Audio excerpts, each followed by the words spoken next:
Good evening, everybody. My name is E.R. Anderson. I'm the executive director of Charis Circle. Charis Circle is the nonprofit programming arm of Charis Books, and Charis Books is the South's oldest independent feminist bookstore. I'm really excited to be with you tonight to host Victoria Law and Sarah Mirk for a really important and wide-reaching conversation about prisons, military prisons, abolition, and so much more. This is a topic that's very close to my heart. I know it's close to many of y'all's hearts, so we're going to get right into it. But first, I'm going to introduce each of our speakers tonight and tell you a little bit about their books, but they're going to tell you so much more. So first, Sarah Mirk is a graphic journalist, editor, and teacher. She is the author of Guantanamo Voices, which came out from Abrams in 2020. It's an illustrated oral history of Guantanamo Bay Prison, which Kirk has called extraordinary and eye-opening, damning indictment of one of America's worst trespasses. She is also a zine maker and illustrator whose comics have been featured in The Nib, The New Yorker, Bitch, and NPR. So welcome, Sarah. We're glad you're here. And we're joined as well by Victoria Law, who has been researching and writing about incarceration, gender, and resistance since the year 2000. She is the author of Resistance Behind Bars and the co-author of Prison by Any Other Name. Law has written about prisons and other forms of confinement for outlets including the New York Times, The Nation, Wired, and Bloomberg Businessweek. She is a co-founder of Books Through Bars NYC and the long-term editor of the zine Tenacious, Art and Writings by Women in Prison. You can connect with her at victorialaw.net, which I'll drop in the chat, or on Twitter at LVickyML. So welcome to you both. Thank you so much for the work that you do in the world. It's so important, especially right now. And welcome to everybody who's watching at home. So if you have a question for either Sarah or Vicky, you may put them in the Ask a Question box or button down here at the bottom center of your screen. And I'll join us later to ask those questions. You can also shout out where you're watching from in the chat if you like. But I'm going to go ahead and get out of the way and let y'all get to it. Thank you both for being here. Hi, everyone. So I think since Victoria's book just came out this week, here's what it looks like. We're going to talk about that first, and then Guantanamo Voices after that. So let's just get started. And I'm coming in from Portland, Oregon, and Vicky, I assume you're in New York City. Yeah. Great. Yes, I am. Well, let's talk about your book. So it's called Prisons Make Us Safer and 20 Other Myths About Mass Incarceration. And one thing you say in the introduction is that you wrote this book with a lot of input from people who are incarcerated.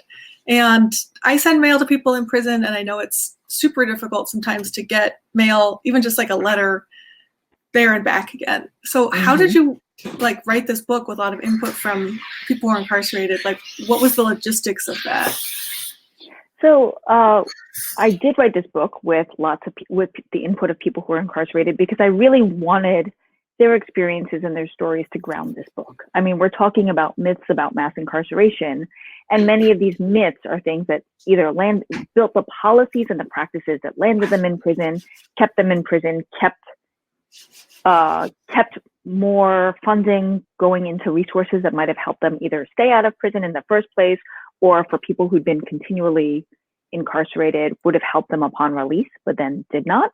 So the process of working with people in prison is very painstaking. So for viewers who don't know, people in prison don't have access to the internet unless they have a contraband or illegal cell phone. They are, unable to, access the internet. Some states have a very rudimentary form of email, which is rather expensive and is monitored.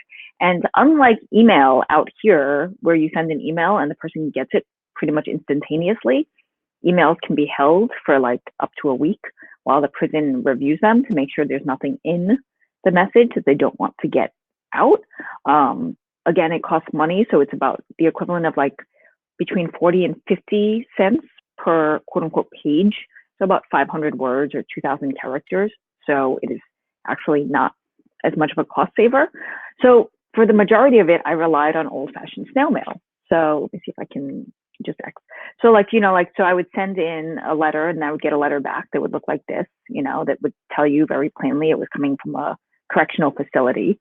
And I would ask people, I would say, I'm writing this book I want to talk to you about your experiences with mass incarceration. Here are the myths I'm looking at.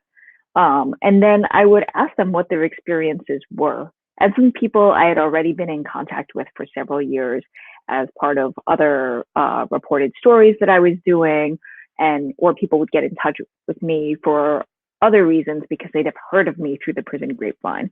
And again, people would say, yes, I'm very interested, and they would share their experiences and stories. And I would send them drafts of every chapter they appeared in. So for instance, there's a chapter I have on the myth of the nonviolent drug offense. And I was, and I would send the person, Mary Fish, whose story I was highlighting, the draft chapter so that she could look it over, make sure that it was accurate, make sure that I did not misrepresent her in any way. And also, if there was something that perhaps she had forgotten to include or missed, or any updates since then, she would then be able to add that. And it was an interesting process because sometimes people would reflect on other people's experiences to be like, hey, I didn't know that happened in that prison.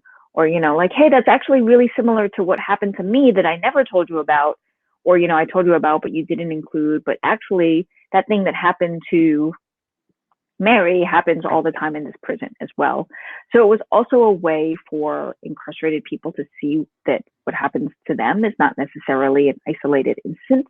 It's not one bad prison guard or one bad prison administration, but it's also a systemic problem. Because another thing that prisons do is isolate people and keep them from communicating with the larger outside world, and also with people who are incarcerated in other states or facilities. Yeah, I think it's got to feel kind of awkward in some ways as a writer writing about somebody else's experiences in that way and trying to like both be respectful and accurate about them. Mm-hmm. But then at the end of the day, it's like your job to make a book. So it's always tough, I think, to balance people's voices with like you as the author making the book together. Yes. So this is your third book about prisons, I believe, and you've been doing this a long time. So I'm curious about how you got involved in anti-prison activism. Like, what's that story? And then also, how have your politics changed over time? So I actually got involved in prison work, or because I fell into it in high school. So when I was in high school, I went to a high school that we would now call a school to prison pipeline high school, but we didn't have that kind of terminology back then. So it was the kind of school that was mostly Black, mostly brown, mostly immigrants, from mostly families that didn't have resources. It was a school that if you could lie about your address and be sent to and send your child to a better school, you would. So if you had, say, like a coworker or a friend or somebody who lived in a better school district, you would just borrow their address and send your kid there instead. So the school was overcrowded. There were, metal detectors when you first came in. You had to put your bag through an X-ray scanning machine every morning. A lot of the classrooms were very crowded, so that meant that teachers were unable to pay a lot of attention to everybody. So if you were not like the best student or, the worst student, you kind of just could fall through the cracks. And it was the perfect recruiting ground for gangs. And so 1 by 1 and 2 by 2, my friends dropped out of high school, joined gangs, and eventually got arrested for gang-related activity.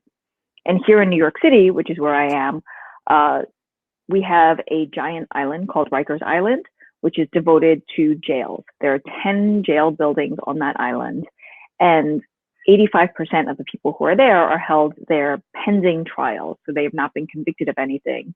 They're held there mostly because their families can't afford bail money. So my friends got arrested, were sent to Rikers Island. Their families, who did not have an address to send them to a better school, did not have $5,000 to spend on bail money. So they ended up staying for long periods of time at Rikers Island. And while they were there, I started going to visit them. And this was in the days when you could go and visit and bring people things. Like now, I don't think you can do that so well anymore, but I used to go and I would bring them whatever book I had finished reading, like any newspapers that I had picked up around the area.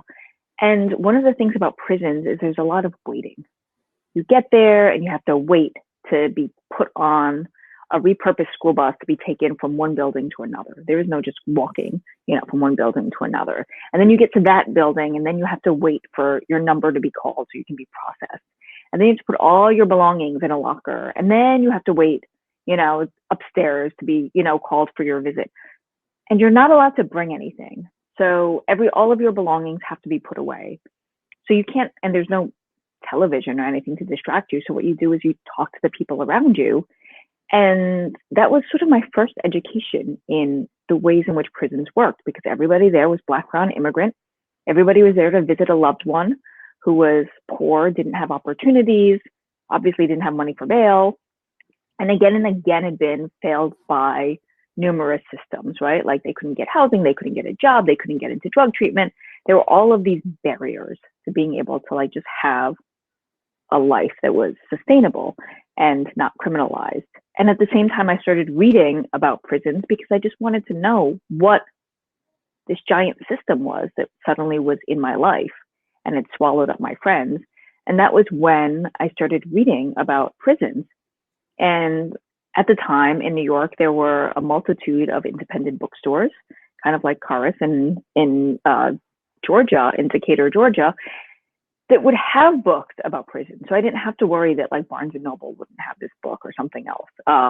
And that was when I got introduced, not just to ideas around criminal justice, but specifically ideas about prison abolition.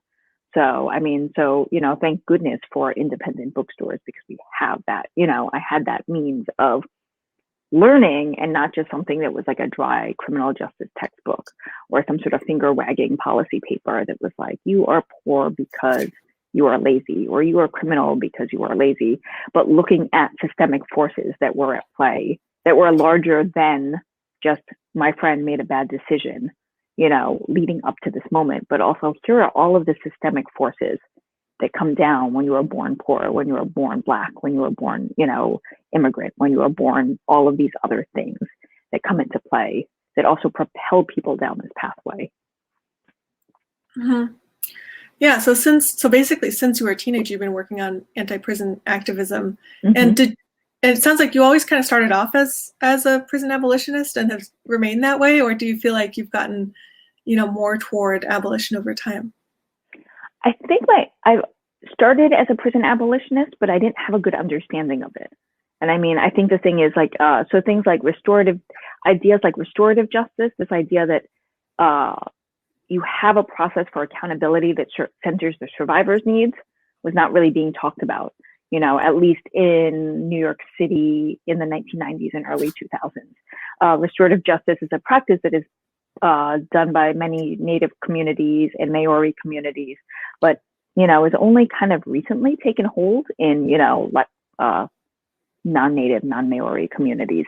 But I didn't think of that at the time. I actually didn't have an understanding of what do you do, instead of calling the cops. So it was a very sort of I don't know. So if I were to think about it, I might think of it as now I might feel it was kind of ableist. Oh, well, you should just be able to defend yourself, which is not necessarily always, the case. It wasn't very nuanced. I didn't have tools to actually think about, well, what do you do in cases of this, that, or the other? We didn't have, we weren't thinking about terms like transformative justice, which is you center the needs of survivors, but also look at what the conditions are that enable this harm.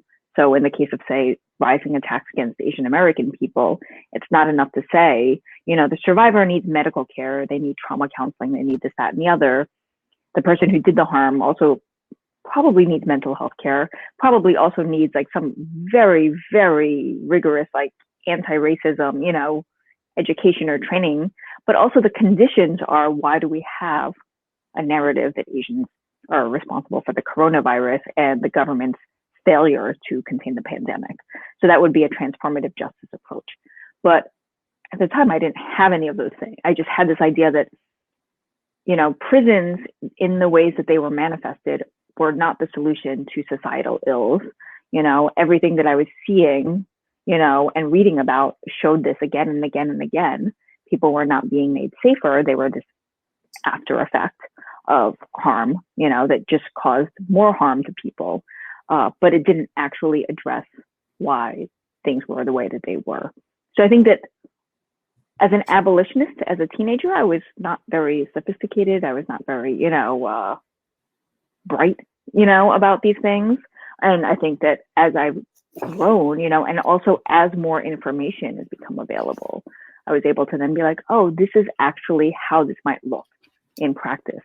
It's not just a matter of not calling police. It's a matter of like, how do we not just act as individuals, but also act collectively around these principles.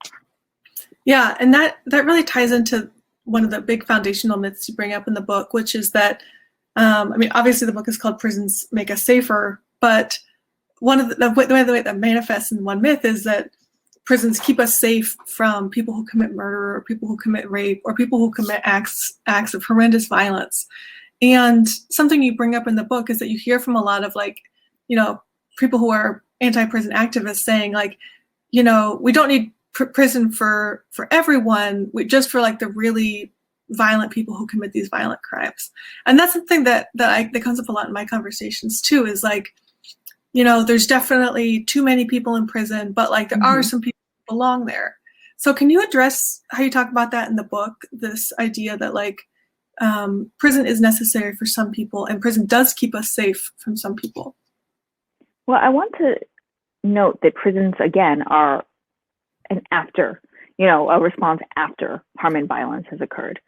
I'm not saying that we should have a system in which we try to monitor people's thoughts and, come and swoop down on them when they simply think about doing harm, but often it is after harm and violence has occurred. And we also have to remember that over half of all violent crimes go unreported to the police and prosecutors each year. So, we already have a system that people are not necessarily turning to, and from there, so if you think about the fact that over half of violent crimes are not reported, and then from there, the result of the numbers get even smaller, you can say, well, are we actually being kept safe? So for instance, the United States incarcerates nearly 700 of every 100,000 people. So we're like the world's top incarcerator. And we are not the world's safest country. If you think about the fact that we have something around 2.1, 2.2 million people in prison, you would think that we would be the safest country. We would not see all of these mass shootings and everything else that, flood the news each week. And instead, what we see over and over and over is that countries that have lower rates of incarceration and much smaller prison populations are often safer, because they also have what we don't have, which is a more robust social safety net for its residents. So I think looking at, do we want something that badly and minimally addresses harm, extreme harm, like murder and rape after it happens, or do we want something that actually works to prevent these things from happening? So like I said, over half of violent crimes go unreported. And when we talk about rape, those numbers are even smaller. So according to the Department of Justice, only of every 1,000 rapes that occur, only 230 are reported to the police. So that's less than 1/4. We know from repeated stories and repeated studies that people don't often report sexual assaults to the police. They might, if they tell somebody, tell a trusted friend, tell a trusted family member, but they're less likely to go to the police in the first place. And then from there, the numbers get really, really small. So from those 230, only 46 of those reports actually lead to an arrest. So that's about 20%. And from there, of those 46 that lead to an arrest, only 9 are referred to prosecutors, and only 5 result in a conviction ultimately, and less than 5 result in prison time. So prisons are not necessarily locking up people who commit sexual assault.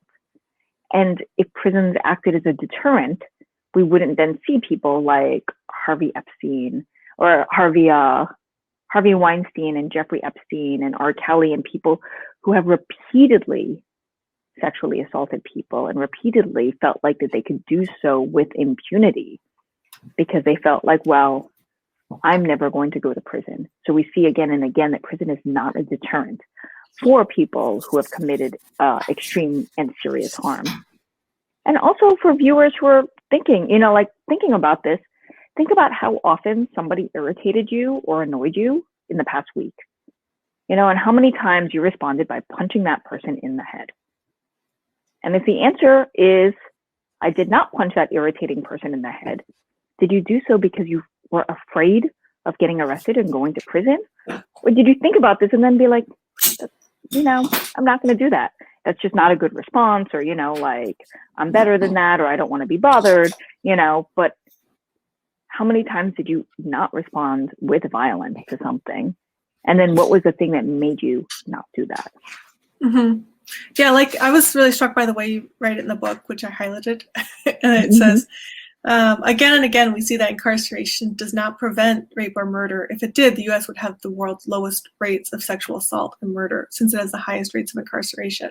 Instead, our reliance on prisons lulls us into ignoring the social, cultural, and economic factors that lead to violence and ultimately make us less safe.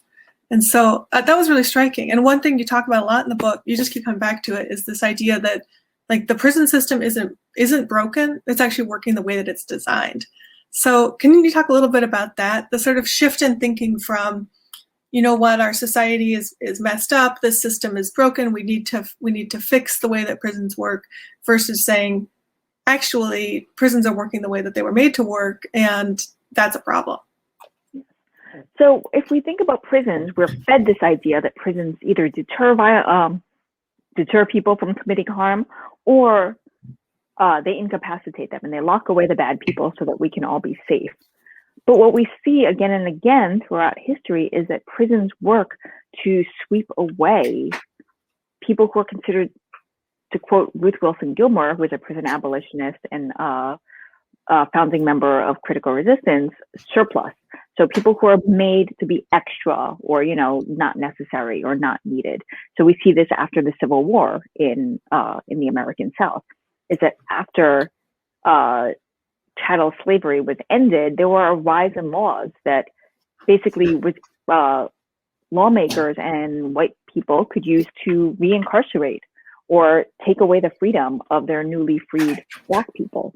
So there were a whole bunch of crimes that were crimes only if you were Black, like being out after a certain hour, standing on a corner, not having a job, not having a place to live, whereas white people who were also standing on a corner, not having a job, not having a place to live, etc., were not arrested or incarcerated for these same actions.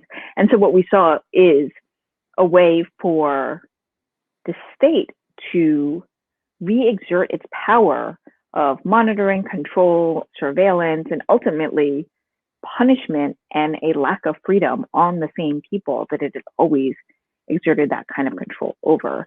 And at the same time, we see this also with women at the turn of the 19th, early 20th century, as more women were leaving their, the homes and becoming more independent. They were not necessarily following the prescribed norm of you stay with your parents until you are married off, and then you become the property of your husband, and then you go on to become a good wife and a good mother. But women were leaving homes, they were working in factories, they were going out drinking, they were going on dates, they were showing ankles, they were having premarital sex. What we saw was the rise of the reformatory, and this idea that, again, you had to control people's bodies and their bodily autonomy. And what happened was women could be picked up, kind of the same thing as the Black codes, except it was like the female codes for, going out on dates, having premarital sex, having extramarital sex, being drunk, being defiant, which men could do, or I should say white men could do without fear of consequences, but white women would be locked up in something called a reformatory, where they were supposed to be reformed to be good housewives and good mothers. So they were taught, the domestic arts, but they were also brutally punished, including things like being dunked in cold water or being strapped down to a chair or a bed if they violated any of these norms that young women were supposed to display, including talking back or cursing or being caught masturbating. So these were all things designed to control women's bodies and women's sexuality at a time that women were emerging from the home. It should also be added that Black women were sent to regular prison, where they were subjected to all of these same things because they were not seen as good wives or good mothers or, had the capacity to be proper young women in the American, in the white American sense. So they were also seen as like not reformable. So there were very few Black women in the reformatories. But we see again and again, prisons get used to surveil and cage people who are considered surplus, who are considered unruly, and at the same time to sweep away the government and society's failure to address social issues. So we see this with the rise of the civil rights movement and different liberation movements, is the government's response is to have a war on crime. The government's response is to begin criminalizing more activities and sending more people to prison, passing more laws, and conflating civil rights protests in which people disobey unjust laws with street crime. And they conflate this in the mind of the American public to dog whistle, racist ideas about who you should be able to lock up and incapacitate for great periods of time. Mm-hmm. Yeah, that's such a great point. I think what you were saying about the government providing only one answer to so many societal problems, and that answer is prison, instead of examining inequalities in our society or really fundamental problems, just the answer is those people are breaking the law, send them to prison. Or, yeah. One other part that really struck me about your book was this kind of tension between wanting to reform prisons and like make conditions better now, and the sort of long view of prison abolition. And you talk in the book about a movement to like modernize Rikers Island. So the jails on Rikers Island, they're in very, very bad condition. It's like pretty inhuman. And so there's some people pushing to say we should build new prisons, get rid of Rikers Island, and put these people in more humane conditions. And then there's prison abolitionists who are saying we should just get rid of the prison and not build any new prisons. And I feel that tension a lot around like wanting to like improve people's lives right now, like improve the food that people are eating, or banning certain practices like solitary confinement, or wanting to reduce the number of people in prison through passing laws that say like, if you have a drug crime or a nonviolent crime, you should get out of prison, versus the kind of long view of like, we shouldn't have prison at all. So can you talk a little bit about how you deal with that tension in your own life, and when it comes up to like how you grapple with wanting to sort of help and empower people who are incarcerated now to have a better life and situation, versus trying to take the long view of like, this shouldn't exist at all? Yeah. So one of the things to think about, Ruth Wilson Gilmore has this phrase, non-reformist reforms, which she talks about. So if we look at it, we should always ask if a proposed reform is what she calls a non-reformist reform. Are we building something that we're going to have to pare back down later? So for instance, there's a growing number of aging people in prison. Not because necessarily because old people are going on a crime spree, but because people who have been sentenced in the 1970s, 1980s, 1990s, heck, even in like the early 2000s, are aging in prison, especially those given long and life sentences. So I think by 2030, like 1/3 of the nation's prison population is going to be over the age of either 55 or 60. So a reform that would expand or entrench the prison system might say, let us build an old folks prison, which is what New York State did.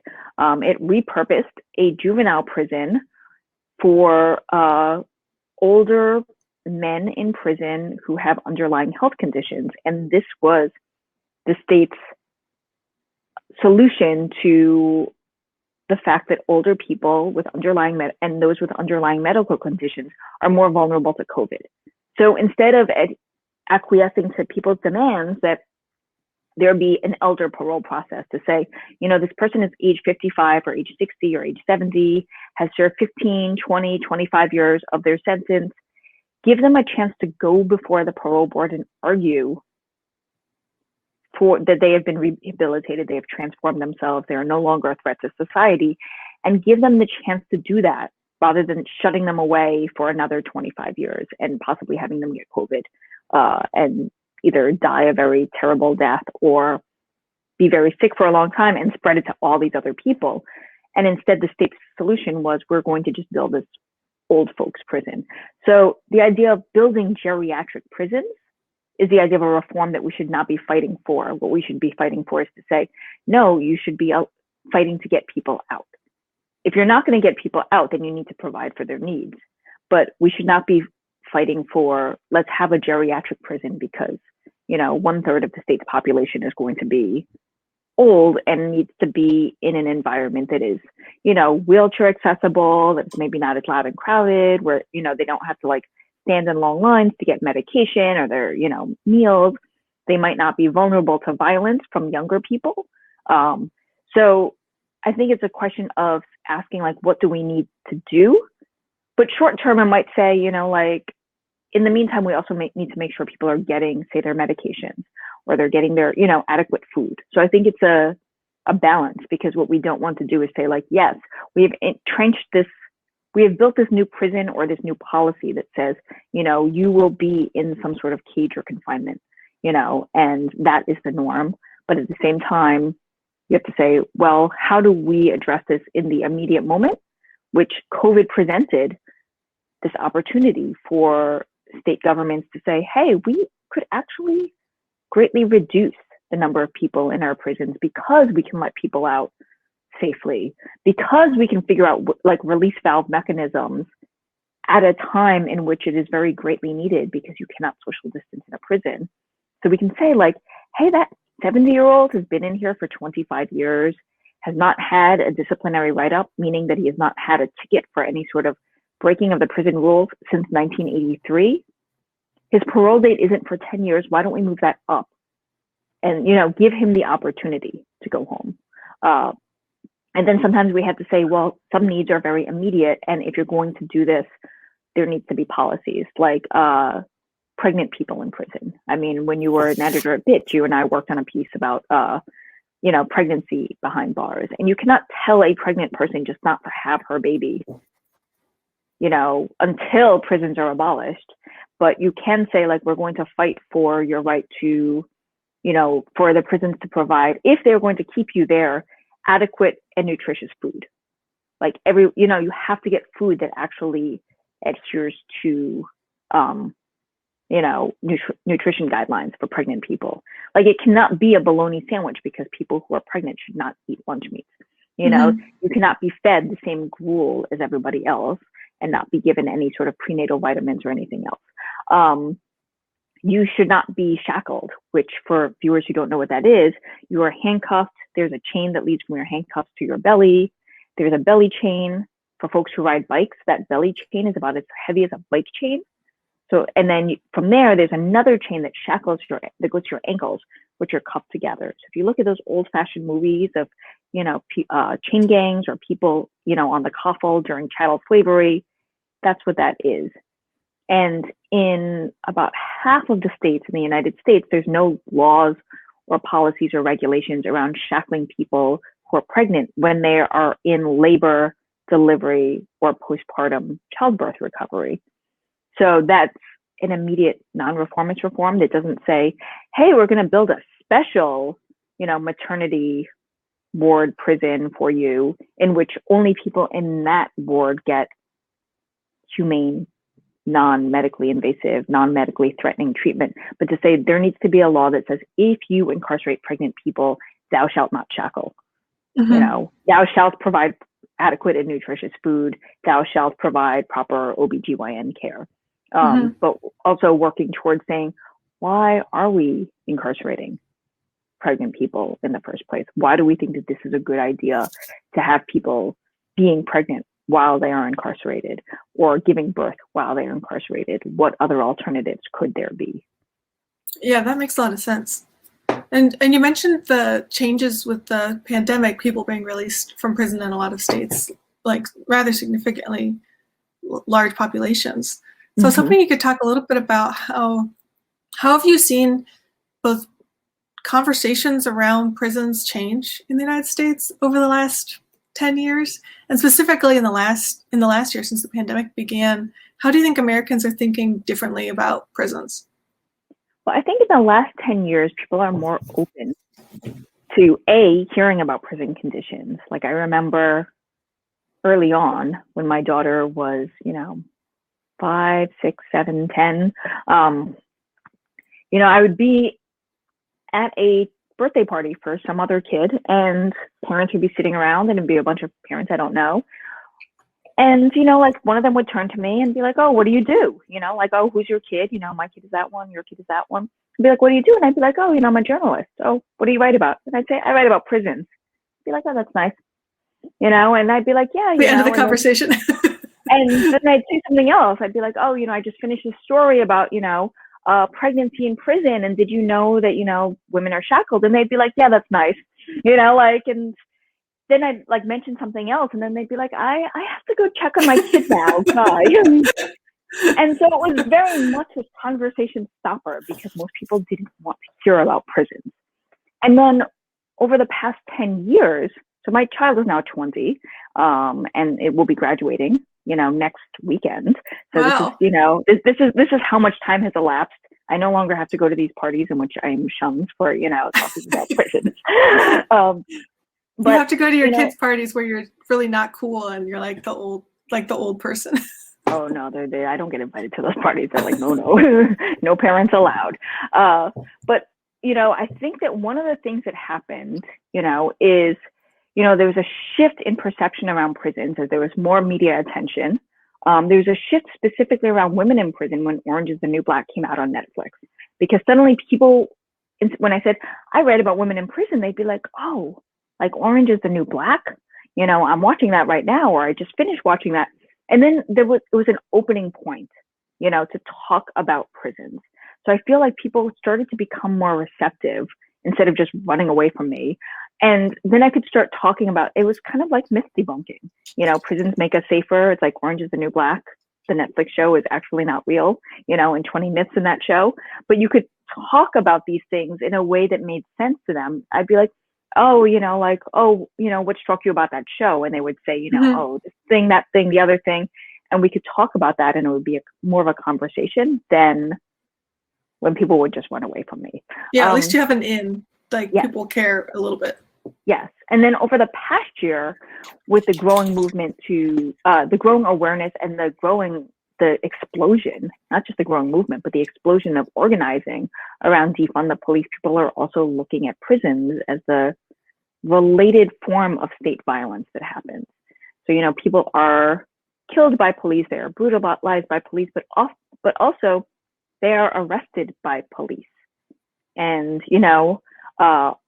many times that arrest, and entangles you in this criminal legal system that may or may not lead to prison. As I pointed out, all of these arrests that happen for violent crimes that are reported, fewer and fewer actually end up in imprisonment, than we think, but it still is a consequence of being arrested, is you could go to prison. So people are seeing this as a related harm, and then we look at things like, the case of the Central Park Five, or now the Exonerated Five, where which for years people just thought that these 5 young Black and brown men were guilty of sexually assaulting a white female jogger, and it turned out they were framed and unfairly prosecuted, and there was actually another guy that did it that confessed. But people, I think, are more open to this because there's more attention and there's more talking about this. And there's, I think, a growing awareness that we as a country and as a society and as people who pay taxes, even if we ourselves are not like, oh, we voted for this, policy, or we supported this policy, have built this system that has not kept us safe. I mean, as you pointed out, we incarcerate nearly 20% of the world's prison population, and we are not in the top, the safest nation in the world. And instead keep draining resources and have kind of built this system of caging people, again, that we consider surplus, either, because they're Black, they're brown, they're poor, they're immigrant, they don't, feed into what we feel are the people that, I don't know, are the people in the power structure in society. Yeah, I think that really matches my experience. I went to college in 2004 to 2008, and there was a student-run program to teach in a local medium maximum prison, which is really cool. And so we got to actually run classes in the prison, and that's how I got involved in thinking about prisons at all. And at that time, 2005 or so, I honestly had, like, prisons weren't on my radar at all. I think both as a white person and, like, you know, middle class person, and just at the time culturally, like, a lot of teenagers weren't talking about defunding the police, weren't talking about like mass incarceration as a term. I didn't hear until college. And so, and now I feel like it's become a lot more part of our cultural consciousness, even if not that much has actually changed. I think, you know, in so many ways, the system is still 100% intact and the same. But I do feel hopeful, like, that people are discussing it more, and that prisons are less invisible than they used to be, I think, in our society. Yes. Yeah. Yes, indeed. Yeah. Well, your book comes at a really crucial time, I think. And are you thinking of this book as being something that will be used in schools or used in educational purposes, or like what do you hope for your book in the world? I am hoping that it is used for educational purposes, both in the classroom and in conversations, because what I've seen, you know, over the past 10 years, you know, is that also people are thinking about prisons, are more willing to engage around ideas that, you know, we have a problem that is mass incarceration, but again, aren't seeing, if you don't know where to start, you know, like, it might be like, oh yeah, you know, I read this, you know, this piece that says that private prisons are the reason why we have mass incarceration, or, oh, we only have nonviolent drug offenders in prison, you know, they're making up the bulk of the prison system. So if we let them out, we'll have ended mass incarceration. And so what I wanted was a book that was very succinct, and you could basically hand somebody a chapter if you needed to, and, you know, explain to them why, you know, like, this actually wasn't the reason for the prison system, or why prisons didn't keep us safe, or who was in prison. So it was a way to basically not have to tell somebody, you have to read this entire library to find out, you know, what you need to know about prisons. But it's like, here's a primer. Here's a basic 101 if you are, you know, if you don't know very much about prisons, or even if you do, but you want something to, like, you know, be able to have those talking points to say, actually, you know, prisons don't keep us safe from rape, and here's why. You know, like, here's what we know about rape and imprisonment. Here's what we know about child sexual assault. But also, here's what we know about some of the other ways in which people have been addressing serious violence and serious harm, like child sexual assault, like sexual assault. You know, here's how people have been trying to build other ways of doing things that don't rely on this giant system that comes down like a hammer on people, on some people, and then also doesn't meet the needs of other people. So yeah. Yeah. Well, thanks for writing this book. I really enjoyed it, and I can see it being really, really useful. If I was teaching a class on pretty much anything right now, I'd make them read this book. Okay. All right. Do you want to talk about Guantanamo? Yes. Actually, like, I miss the good segue, because we, like, moved on. But you talked about, like, prisons being less invisible, and so, you know, Guantanamo is super invisible because it is not in the continental United States, and is very kind of easy to ignore because it's overseas, it's over there.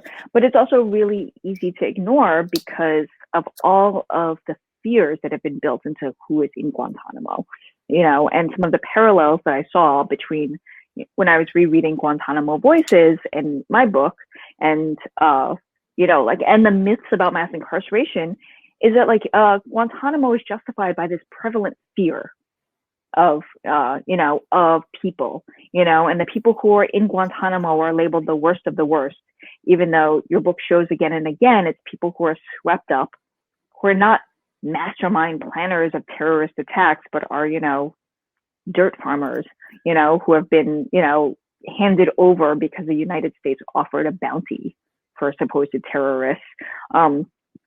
There's also conditions of brutality and violence that happen inside the prison at the hands of prison staff. And then there's, like, conditions of extreme solitary confinement. So I was like, wow, this is really, like, here is the United States exporting the worst of its worst prison practices into Guantanamo and making it seem perfectly justified and okay. So first, like, you know, can you talk a little bit? So it's a beautiful, and I think, you know, viewers cannot necessarily see, but it is beautiful. It is a graphic novel. It is also really intense. So, you know, maybe don't think you're going to sit down and read it in one subway ride. I always feel like I have to give people this disclaimer because you know, pre-pandemic, I used to read on the subway, and you'd be like on like some packed train reading like something that was really intense, and then you'd be like, get up and hit somebody. But you note that I did not, and it was not because I feared imprisonment or arrest, but because I actually realized it was not okay to just go hit somebody because I was reading a really intense book.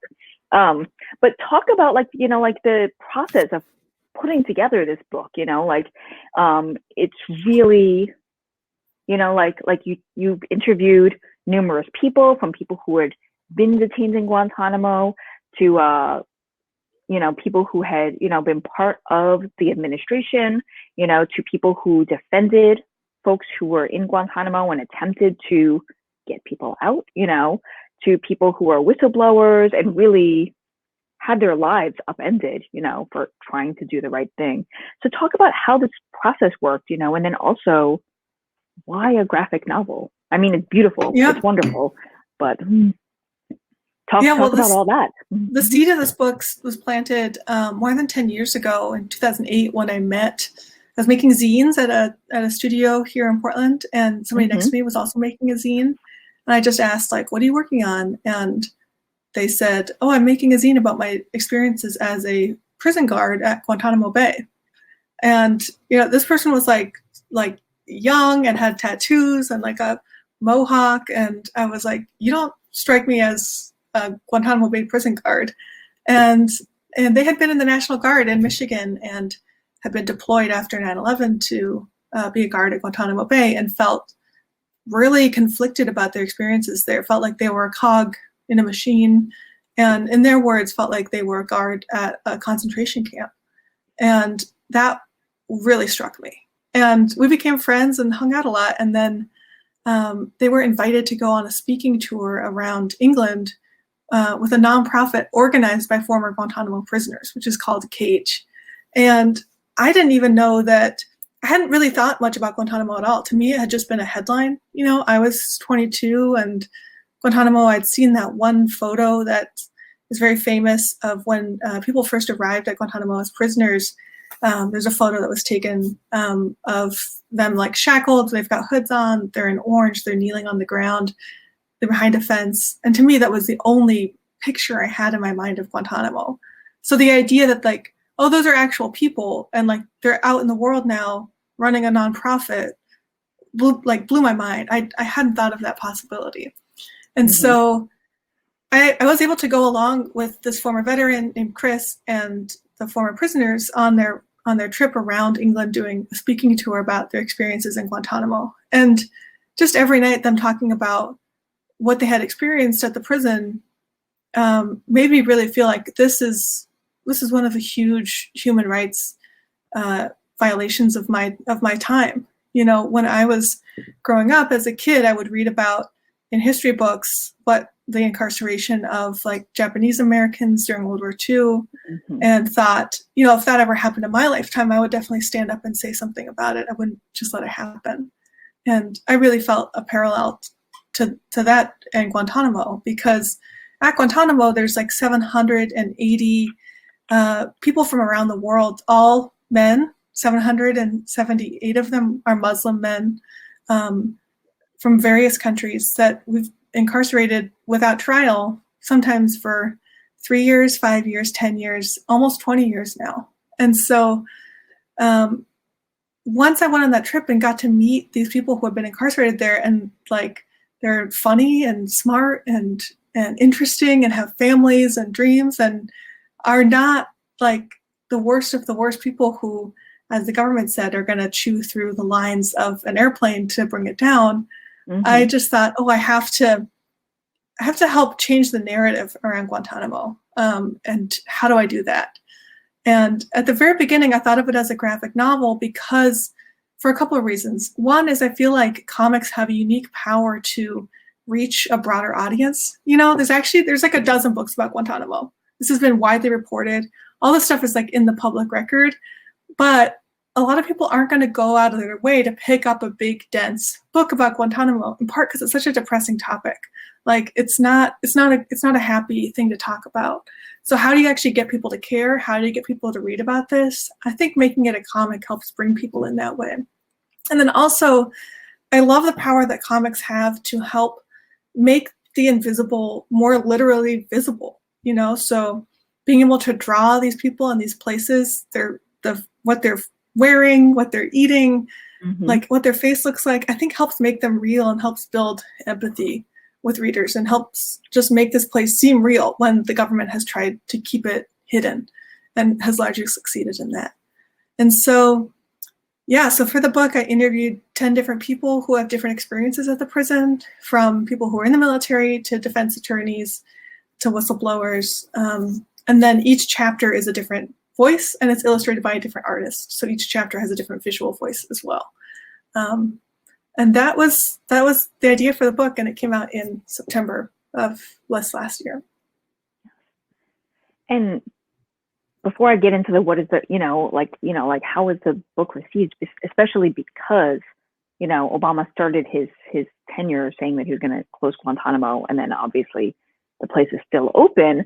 I know that spoiler alert, you talk about going and visiting Guantanamo as a journalist, and during your second, or the one that you chronicle at the end, everybody gets to take pictures, and then at the end of it, like the prison military people decided they're just going to delete all your pictures and nobody gets to take pictures off the island. But can you talk about some of the your experiences going to Guantanamo, going on these media tours, and then also having that kind of rug pulled out from under you? Like, you go on this tour, they're obviously not showing you their worst of the worst practices. I'm sure it's a very, sanitized tour, but then for them to even say we've just decided you cannot use any of the footage that you've shot, even though, we've told you could, we reviewed your pictures, everything else.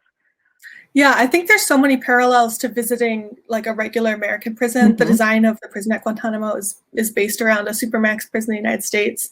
And then just all the logistics of you have to get the government's permission to go there. They set the rules, and the rules always change. So just like visiting a regular prison in the United States, I've been kept out of visiting a prison because of what I'm wearing multiple times, because of what I was bringing in, even if it was okay in the past. Same thing with the rules there. They constantly change. And so when I was visiting, I was able to go because I had a book deal. I applied to the military and they approved my visit on a media tour. So it was like a 3-day trip to Guantanamo, which is on the southern edge of Cuba on an American military base there. And that's a military base that has about 6,000 to 7,000 people that live on it. And then there's the prison also on the base.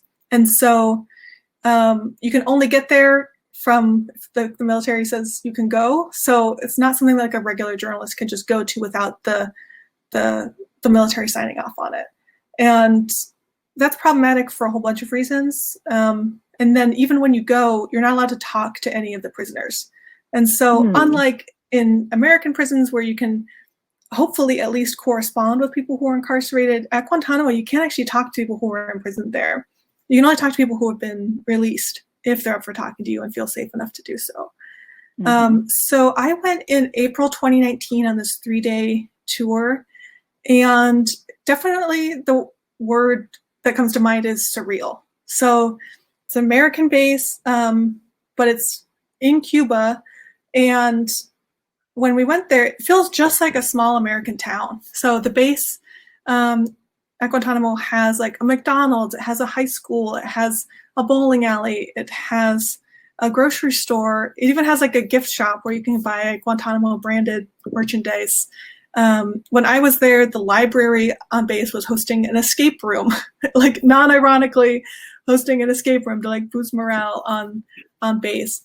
And then, so it feels just like a small American town. And then over the hill, there's this prison that nobody talks about. And so actually that felt very like normal America to me. You know, I've lived in places, and I live right now, I live maybe 5 minutes away from a big prison here in Portland, and it's not something people talk about as being part of the city. So just like on the mainland of the United States, it's out of sight, out of mind by design, and that's how it's kept. And even there, the language that you use is really heavily policed. So we're on a journalistic tour, we're being shown around by this, like the person who's in charge of PR for the prison. But whenever I would describe it as a prison, he said, oh, it's not a prison, it's a detention facility. And the people who are there are not prisoners, they're detainees. And so from the start, the government has really tried to set the narrative around Guantanamo and who's there, right down to the language that's used to describe it. It's not a prison. Don't call it a prison. And so when we actually got to tour an empty wing of the prison, and then for a few minutes look through like a one-way glass so that we could see the people who were incarcerated there, but they couldn't see us. And it felt really bad. I describe in the book that it felt like being on like a fucked up safari where you can see people and they can't see you, and communication is not possible. So I felt really conflicted being there. I felt like complicit in a lot of ways of like, oh, the military is allowing us to come here so that they can say that journalists can come here. And so that it looks good for them because they can say, yeah, we're not violating the human rights of these people. Journalists can come and visit them, but actually your access is completely censored and controlled. And so I really saw my job there as like to be a witness and to document everything I could and at that time, and to say, I'm going to come here and witness what I can and bring that back. And I'm really glad I went when I did, because I don't think they've done any trips this year because of COVID. I don't know if they will in the future. And the government can make that decision. They have complete control there. So one of the things I saw that was really striking is that place where that photo was taken in 2002 of like the fence and the people kneeling. That's called Camp X-Ray. That was the first place that was built there at Guantanamo. And it's now totally overgrown and overrun with weeds. And I was thinking, like, this is a place that we should like memorialize in some way. You know, to me, it's really dark ground. It's like a place that we should try and remember and face. And instead, it's like just sinking back into nature. And I think that that's what the government wants us to do with Guantanamo too, is just forget it. Just forget it's there. Yeah. Yeah. And then it struck me because you said that there's like, you know, like 6,000 to 7,000 people living there. And then you talk about the high school. And I guess my image of people who work at Guantanamo would be like, you know, like you do your, you know, like 2 years or 4 years or whatever, you know, service, and then you rotate out. So who are all these people that live there and whose families are, you know, bringing up their families there? And then like, obviously you need people to work at the McDonald's if you're going to have it, you know, it's not a, you know, so like, you know, did you like, even though that wasn't your purpose, did you get a sense of like, you know, the town? Was it just sort of like, they were like, there's this prison up there that nobody ever talks about? Or is it like a prison town where everybody just really is like, yeah, this is the thing that, you know, we work at, or our loved one works at? Yeah, it's like on the base, it's all different types of people who do different jobs on the base. And so because it's a base with like the Navy and the Coast Guard, some people are like Coast Guard service members who are like doing patrols on boats. I talked to some former veterans who were like radio operators for the Navy. So they're doing like, they're running like a weather station there. And then all of the support staff to support that. So actually most of the people who are on base are working not at prison related jobs, but just other either military or contract jobs on the base. At the prison, it's 1,800 employees there when I was there. So there's, if you remember, there's 40 people in custody and there's 1,800 people that work there. So there's 45 people for every person who's incarcerated there. And I'm not one to just say we shouldn't have Guantanamo because of the economic costs. I think we shouldn't because of like the moral costs and the impact on human life. But it is extremely expensive. It's $445 million per year per prisoner. And so, yeah, so that's wild, you know, that's just totally wild. So Anyway, but the people who work on base, who work in the jobs like at McDonald's and Subway, are actually contract workers from other countries, mostly from Jamaica and the Philippines. And this isn't something I got into in the book because I wasn't able to interview any of them. But it's a real example of like American economic imperialism, because on bases around the country, which are staffed by contract workers from places like Jamaica and the Philippines, and they're paid a lower rate than the American citizens who work there. And it can be anywhere from, I think, like 10% to somewhere around 40% less than the Americans who work there. So that was really striking. So a lot of people that work in, like, if you order a sandwich at the Subway, it's probably a Filipino or Jamaican worker who's taken your order. And were you not able to interview them because they were reluctant to talk to you because they didn't want to lose their contract, or were you specifically told you could not talk to them? I put in a request to talk to people on base, and nothing ever happened with it. And then when I was there, I kind of tried to strike up conversation with people who were working at the different jobs, and people were absolutely not interested in talking to me. So I wasn't going to push it. I think I was just wondering what the dynamics are, because it is a military base, but then also the added dynamic of you're a contract worker, you were relying on this because even though this wage is really shitty, you're obviously here because the wages are shittier at home. So. Yeah. I mean, I'm not sure. I've heard from some people who reported on it before that it's a good job for people, so they're fine being there. They're happy to do it to make that money. But also I think it's just a job, for a lot of people, it's just a job. Yeah. Okay. So let's talk about some of the people that you did get to interview. How did you find people? What was that process like?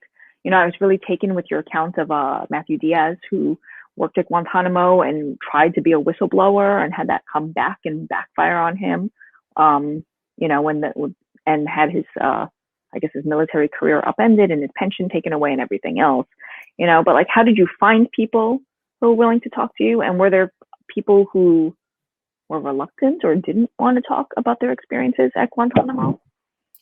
Yeah, so basically when I started thinking about writing this book, the first thing I did is read every other book about Guantanamo, which was a stack half as tall as I am. And so I read probably 15 books about Guantanamo, and through those found people I thought would be interesting to interview. Some of the people in this book have written books of their own. So one of the former prisoners I talked to, Mozambique, has written a memoir of his account. Another of the prisoners I talked to, Mensur Adefi, actually just wrote a memoir and is releasing it. And so some of them have written books of their own, and other people are quoted in books, or there were articles about them. And then once I talked to a few people, I would always ask, who do you think I should talk to? And work from there. And because you can't actually interview people who are currently imprisoned at Guantanamo, I wanted to try and get at their stories both by interviewing former prisoners, and the only people who can talk to them are their lawyers. And so I have a couple lawyers in the book who have clients who are at Guantanamo, and kind of try and get the voices of prisoners in through the lawyers' accounts, which isn't ideal, but that's just the situation that I'm working with. And Matthew Diaz's story is to me the most personally affecting story in the book. So Matthew Diaz was a service member, worked in the Navy and as a lawyer actually, and was stationed at Guantanamo in 2006. And at that time, the Bush administration would not even tell people who was imprisoned at Guantanamo. It was they wouldn't even tell you who was in the prison. And so all these families all around the world were looking for their missing family members, and were wondering if they were in Guantanamo, and were trying to get those names of the people who were in the prison. And after a judge ruled that the Bush administration had to release the names, Matthew Diaz slipped the names into an envelope of everyone. He printed them out of the people who were in the prison, slipped them into an envelope, and mailed them to a lawyer from the Center for Constitutional Rights. When the military found out about that, they kicked him out. He was discharged. He was sent to the brig, so imprisoned himself for about 6 months, and he was eventually disbarred as well. So he suffered really steep consequences for what he did. And I think his story is really affecting to me, because I think it's easy to sit on the sidelines and say, oh, if I was at Guantanamo, I would I would protest that. You know, why have so few people spoken up against this? Why do the people who work there not burn it all down, you know? And then you think, okay, actually, if you were in the military and you were stationed there, like, would you take a stand? You know, would you speak up? Would you try and stop this machine that's been set in motion? And if you think it's unjust, would you actually have the bravery to do anything about it? Because the consequences for speaking up are so severe, and, you know, there's no punishment for not saying anything. And so I think that, you know, if I was in Matthew Diaz's shoes, what would I have done? You know, would I have tried to like seek justice here? Would I have tried to stop this terrible machine that's in motion? Or would I have just served my 6 months terms of duty and then gotten sent to another job elsewhere? And so that for me is like, he raises the issue of like, of the moral quandary of like, if you were in this situation, what would you do? You know, a lot of people who are in the military are there because they need a job. You know, my grandpa was in the military. He grew up super poor, one of like at least 16 kids in rural North Carolina. And the only option for getting out of town was joining the military, you know? And that's true today for so many people who are in the service is like, oh, you need a job. You depend on this. This is a reliable income you can get. This is how you get healthcare. This is how you get to college. So what do you do when you're put in a situation that you feel like is really unjust? And Matthew Diaz is one of the few people who actually took a stand there. And when you were talking to the lawyers, you know, we'd mentioned this, you know, we had talked about a little bit about this earlier, you know, were they under any sort of special restrictions around what they could and couldn't say about their clients? So here in, you know, so I don't know if people notice the mug I've been drinking out of, but it says no Guantanamos at home or abroad, because when the Obama administration talked about closing Guantanamo and bringing people here, you know, what it neglected to mention is that there are also people being held here on war on terror charges or convicted of quote unquote terrorism charges, whether that is, you know, actually true or not. But oftentimes people are held under special administrative measures, which means they are in extreme solitary confinement. So they are locked in a cell away from people 24 hours a day, but they're not allowed any sort of meaningful contact with the outside world, including their family members. They can only speak to immediate family members, you know, write to or communicate with immediate family members, parents, siblings, spouse, if they have a spouse. But, you know, it cannot be sister-in-law. It cannot be cousin. It cannot be, you know, stepfather or, you know, like, aunt that is not related to, you know, not biologically related to you. And the way that they got news was like, you'd get like you couldn't get news that was current. You would get like a 30-day-old newspaper. So, or a 31-day-old newspaper. And all of the political content would be cut out. So, you know, you would get a copy of this newspaper that's all like torn up, and you would basically learn that 31 days ago, Lindsay Lohan, you know, violated the terms of her rehab, and Brad Pitt and Angelina Jolie were maybe getting a divorce, and somebody else, you know, got fired from a movie, and all sorts of trivial things like that, but nothing that had to do with, you know, President Obama said this about Afghanistan, or this is happening in Iraq, or, you know, like trade deals with China are doing X, Y, or Z. But one of the things about the special administrative measures is that the people who are allowed to talk to you, such as lawyers or immediate family members, are subject to sanction if they reveal any information about their clients.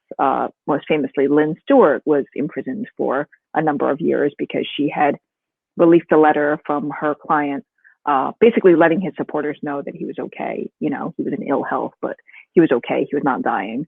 And she was disbarred, and she was sentenced to a federal prison for violating the special administrative measures. Were the lawyers that you spoke to that are currently representing people at Guantanamo under any of these kinds of restrictions?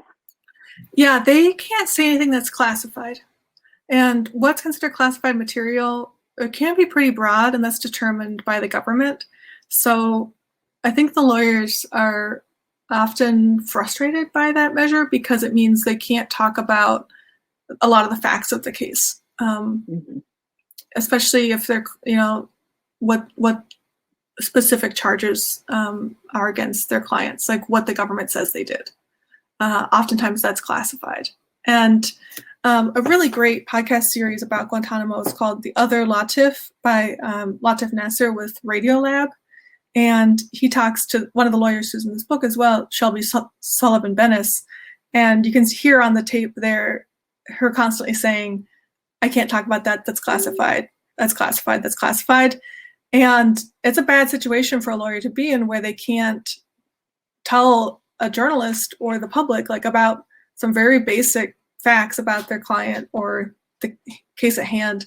It makes it sound like they're trying to cover something up. You know, if every lawyer, if every question journalist asks, they say, I can't answer, that's classified.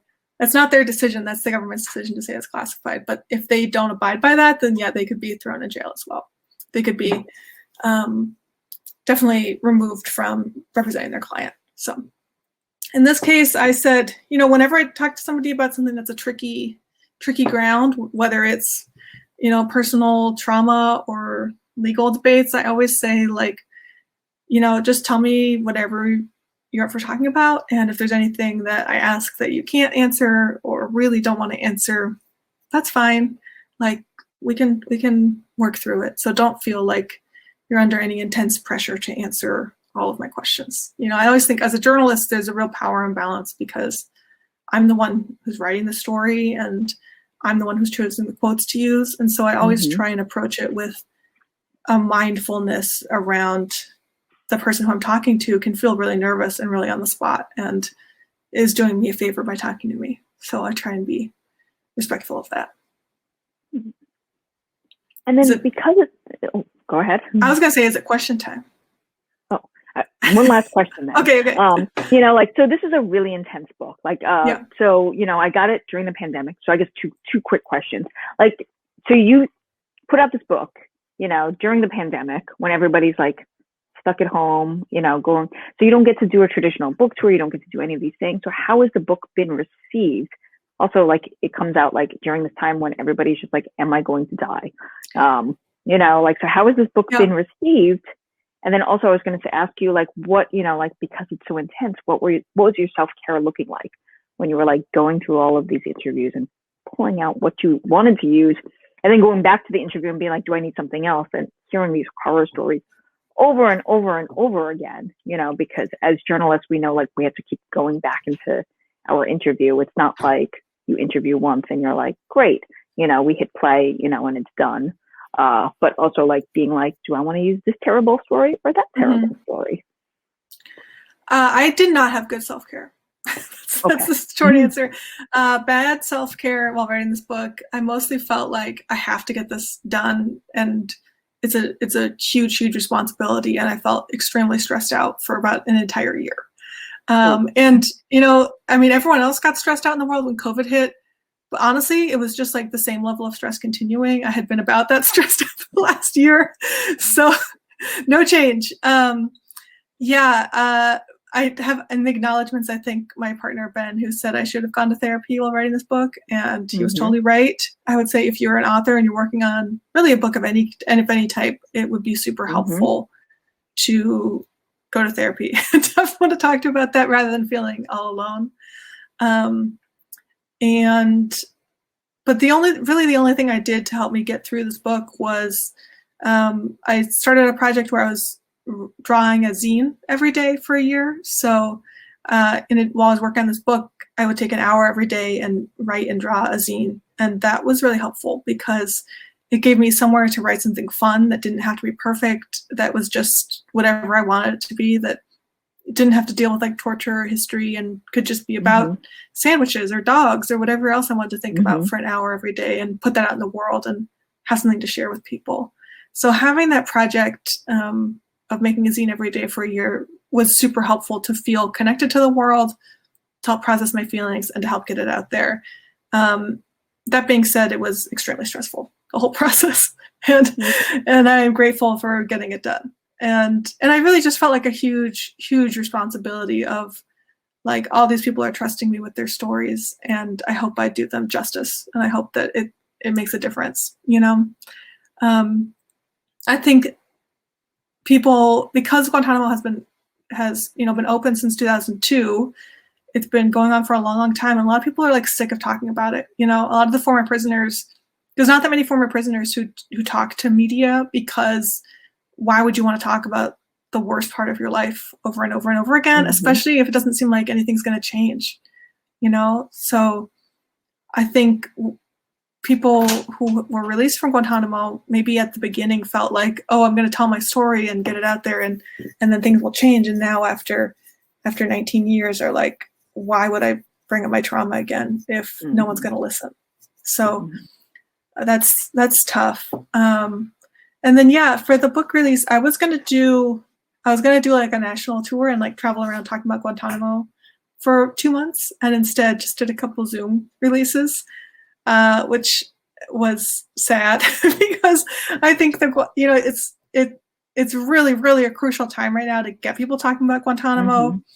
The Biden administration has said that they're against it and is considering closing the prison and like how to approach that. So it's actually a really crucial time for like senators and Congress people to speak up to support the Biden administration closing this prison rapidly. And so it felt like, oh, I don't get to help make that conversation happen. But since its release, it's been hitting exactly the kind of target that I wanted to, which is I've been reading a lot of like good read reviews of people saying, I didn't know anything about Guantanamo, and then I read this book and now I'm very angry.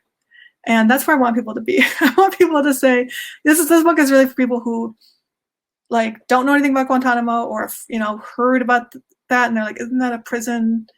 And can really learn a lot more about it by reading this book and feel like this is a grave injustice. So that's been good. And it just won an award from the Penn State Library System, which is cool. Congratulations. Thanks. So I love the idea of it getting into libraries and schools and being part of curriculum and how we teach about Guantanamo. Okay. Thank you. Does anyone have any questions? Let's do questions. We have 2 questions. There's a question for you. Haha. So I'm going to pop up and ask you all these questions. So the first question is for both of you. So let's start with that one. What do you think is the best way to connect the prison abolition and anti-immigration detention movements? Well, I think, first of all, it's understanding that even though immigration detention is technically considered civil confinement, like you haven't, you know, broken a law or done harm, you know, it's very much the same types of conditions. You lose your liberty. You know, you don't get to walk out of this form of civil confinement. You know, you're subjected to all of the same horrors, you know, the violence, the chaos, the brutality, the being told when the heck you can get up, when you can go to sleep, you know, solitary confinement and extreme punishment if you do not adhere to any of these things, being ripped away from your family, and immigrant detention, you know, can send you, you know, across half the country, you know, from where you are, where your family and your community and your support systems are, and where your legal help might be too. So if you are, you know, picked up by ICE in New York and there's not a, you know, an immigration detention bed available, you could be shipped to Alabama, you could be shipped to, you know, some other place where there is not necessarily like a support system for, you know, folks who are inside. And due to the pandemic, it's not like people are able to travel very readily. Like, it was hard to begin with, you know, like nobody should have their lawyer get on 3 different planes to come to, you know, Basile, Louisiana to go see their client from New York City or from New Jersey. But with the pandemic, it just makes it even more so. But I think it's drawing those connections to say, like, why do we have this system that cages people? Basically because they didn't have the luck of the draw to be born here, you know, and then looking at those things hand in hand, and also rejecting language like we are, what was it? Families, not felons. Was that the Obama term? You know, like rejecting this narrative of like good immigrant versus bad immigrant, you know, like we are families, not felons, which then leaves out the fact that there are a good number of people in immigrant detention who are there because they were convicted of a felony or an aggravated misdemeanor. And then because of all of these laws that, you know, Joe Biden, when he was a senator, helped craft, then means that you are now slated for deportation. So you are doubly punished. You are, penalized for breaking that law, and then you are penalized again because you just happened to not be born, in the United States. So you are then penalized by being torn away from, whatever support system you may still have by being sent to another country.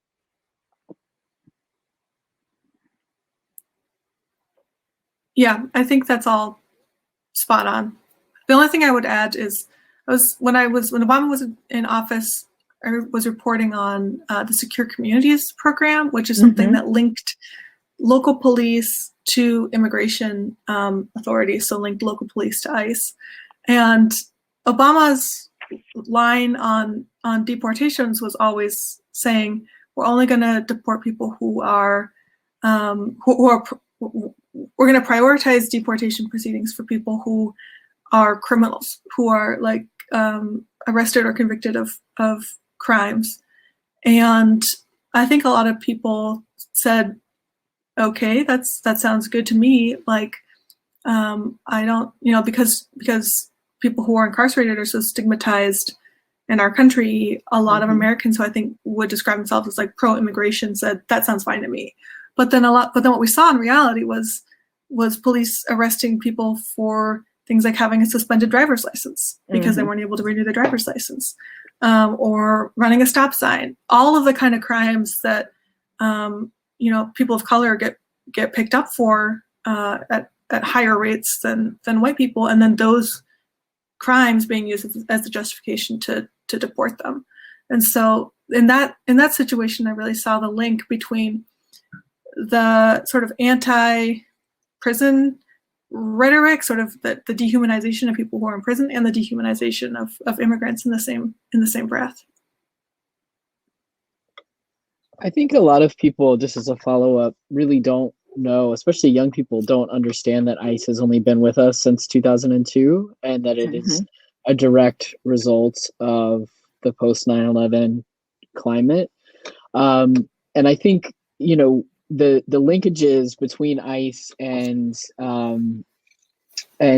Guantanamo, that these are all, that military prisons are actually very related to the logic around ICE. And I'm wondering if y'all have any thoughts on that, because to me they seem like strange but very close bedfellows. And I think we don't think of them in the same conversation a lot of the time.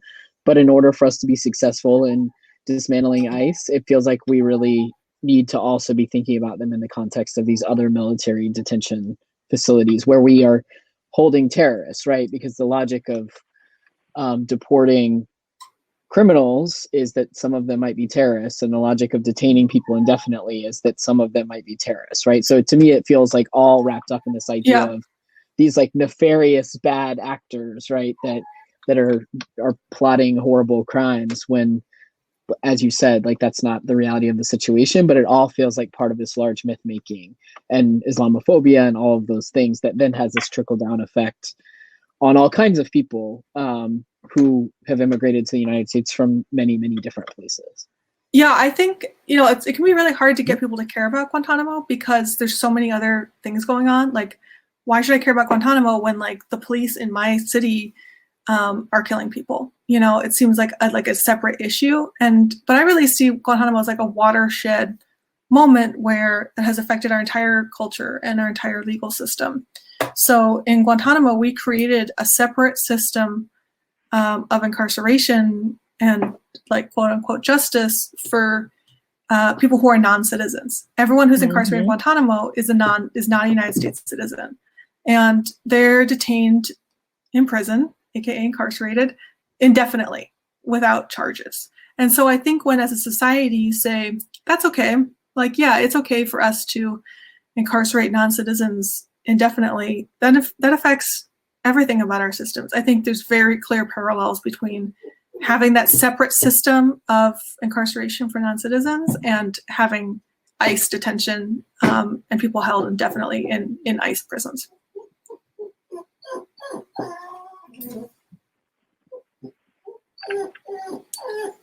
I have nothing to add. Okay. But I think the dog wants to add something. Yeah, my dog's over here crying. Oh. Oh. We were talking about how there might be some dog or cat There's input. some dog cat drama happening right now. I'm gonna put myself on mute. Well, for like a the second. cat Zoom bombed you, or crowdcast bombed you already. You know, maybe the dog will also bomb you. We're here for it at Charis. So we just have one Uh-huh. more question. So this is a question for Sarah from Terry Tomsky.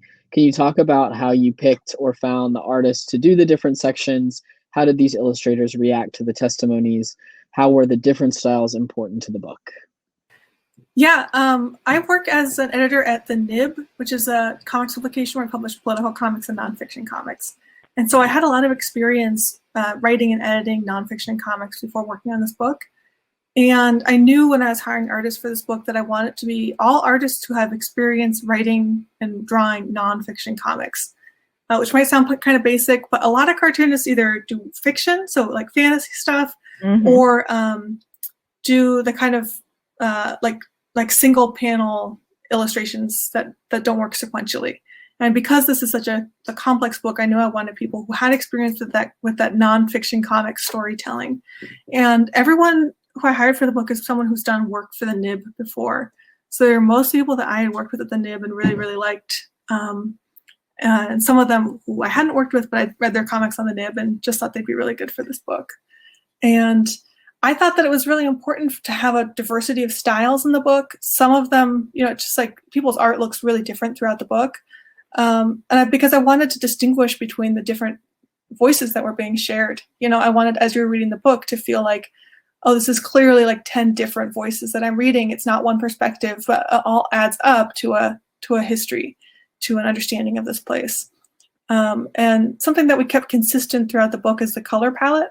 So we use what I call a sunset tones color palette in the book to help it keep a consistent visual look, even as the styles are very different throughout it. And I think the artists were really affected by this. I also wanted this to be, a bunch of different artists, to have it feel like a collaboration instead of just me writing this book, putting it out in the world, because I wanted it to be really like a chorus of voices saying, we care about this, rather than just me. And I think the artists got everyone I think was deeply moved by the story they were working on, and felt really honored to be able to take that on. Wasn't able to pay that much money, and it was a lot of work very quickly. And so it's not something anyone did just for the money. People really cared about getting this out there. Thank you. So I just have one final question for both of you. We'll start with Victoria. If you had one central myth that you really like, someone who's new but abolition curious, right? Like, what's the one myth that you would really like to disabuse someone of about prisons or policing? Oh, who's abolition curious, not just, just new to the idea.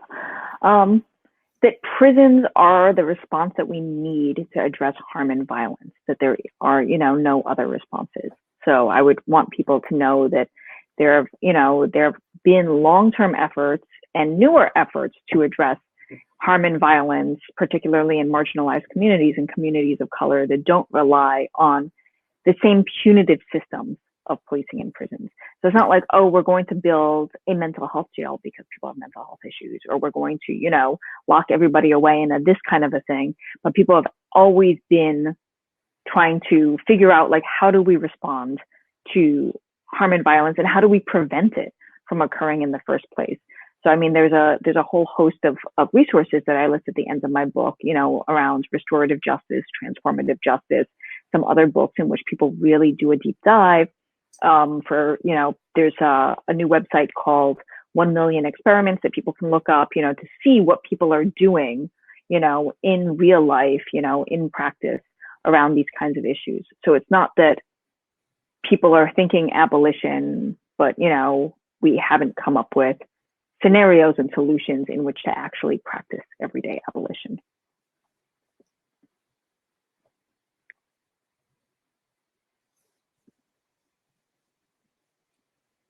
Sarah, do you have a myth that you would like to bust? Oh, sure. Around Guantanamo, I would say, like, sometimes the story around Guantanamo can feel really complex, and it's 20 years of history and tons of different legal terms and everything. But at its core, we put 779 people from around the world in prison without charges, and they haven't gone on trial. As simple as that. So if you believe that everyone has the chance, should have the chance to a trial, then you should be against Guantanamo. And it's really as simple as that. Thank you. Well, thank you both so much. This was so helpful, and I just appreciate your clarity and your moral clarity and vision around these issues. I think sometimes, as you said, we make these things complicated, and they're not complicated. And I think it's very easy once we get clear about what's really happening and bust through some of these myths and this sort of false stories and the ideologies that we've been handed by the U.S. government and often the media, and really understand, like, no, this is what's happening, and it's been happening for decades. It's pretty easy, I think, for folks to make a moral choice and then start trying to take next steps. So I think that the very obvious next step is to continue self-education. So I hope folks will choose to read both of your books. Anyone who's watching at home, you can click this teal button, and that will take you to the page where you can buy these books from Charis. You can also follow both of these folks online and continue to learn about their work and other organizations that you can be supporting and following. And talk to people who have been incarcerated. Follow along. Pay attention to the prisons and jails in your neighborhood. Know what's happening in your own backyard, because that's really, the more we refuse to turn away from what's actually happening, I think that's a key first step wherever we live in the world, right? Because we are responsible for what's happening. So I thank you both for that reminder, and for both of these really important books. So I look forward, maybe one day we can actually physically host you at Charis. Yes. I would love that. But until next time, I hope that you both stay safe and well, and that these books continue to be such a gift to many people. Thanks so much for having me, and thanks for talking, Vicki. Yes. Yeah. Thank you. Bye. Take care.